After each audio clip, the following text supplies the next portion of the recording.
Hi guys, it's Janet Wakeland with remarkablycreated.com. In today's One Take Wonder video, I'm going to show you how to make this really pretty card that's just a slightly different variation on your normal half sheet of cardstock. It's a great card because it still fits in your standard A2 envelope, but then it stands really nice. It really, I'll turn it on its side like that, just goes ahead and just stands right on up.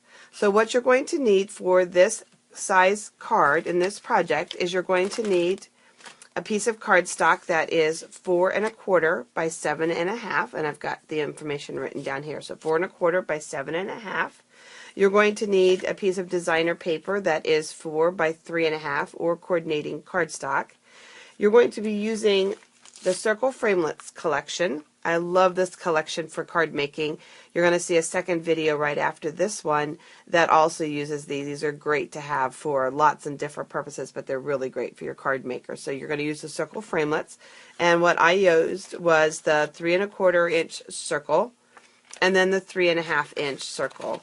And I went ahead and I already had my dove from the Dove of Peace embossed so that we could put it together just a little bit quicker. So let's go ahead. You're going to take your 4 1/4 by 7 1/2 inch piece of cardstock, and we're going to fold it in half, just like that. You've got your 4 by 3 1/2 inch piece of cardstock. We'll go ahead and put adhesive on the back of that, and we'll put that on the front. Now I would also take and cut another piece of cardstock that's 4 by 3 1/2 out of Whisper White and line the inside of that so that I could easily do a message. But if your base cardstock is white or vanilla, then you wouldn't need to do that step. But that would be another option for you if you're working with dark cardstock. Then I'm going to take the Whisper White circle and we'll adhere it to the basic black. So the 3 1/4 inch circle to the 3 1/2 inch circle. And then just on the bottom half of that circle is where I'm going to put adhesive. I don't want any adhesive up on the top because that extends above the card. And then just halfway, kind of through the middle, just like so. And then just to finish this card off, I just went ahead and, like I said, I've got the Dove of Peace embossed in gold. And I will use snips. Sometimes you have to do a little bit of fancy cutting. Doesn't take long to do that. And we don't have framelits for every single thing, which is great because I would be absolutely broke if we did. So, but we sell these great paper snips, which makes fancy cutting go fast.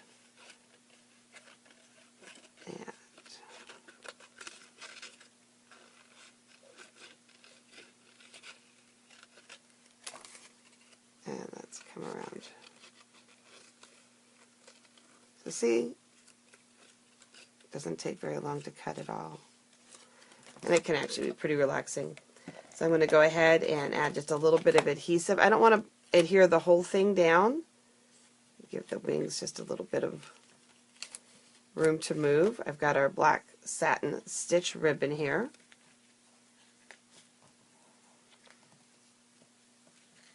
And in this case, I've cut it short enough just so that I can tie a knot with it. I'm not going to tie a bow. You could just do one great big bow on the front if you wanted to.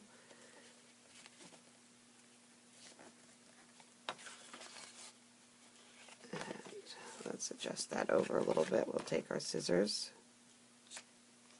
trim that down. And then the last step would be to go ahead and add your greeting. I went ahead and used the Holly Jolly Greetings, and I put together Wishing You Peace to go with the dove that's on the front of that, which is why I just knotted that. Your greeting will go off here to the left. Just showing you another variation on that card, the exact same, 4 1/4 by 7 1/2. In this case, I used our Blossom Builder Punch, and I put a poinsettia here and have it stand. Another great suggestion would be to use your framelits to circle cut a photo, and I think it would be really fun to have a family photo on a card that stands just like that. So again, the pieces that you're going to work with, you're going to work with a piece of cardstock that is 4 1/4 by 7 1/2, a piece of designer paper or coordinating cardstock that is 4 by 3 1/2. If you're working with darker cardstock, you're going to want to cut a piece for the inside that's 4 by 3 1/2 as well. You have your 3 1/4 inch circle and your 3.5-inch circle. And you can see again your variations. So have fun working with this size card. Thanks guys. Take care.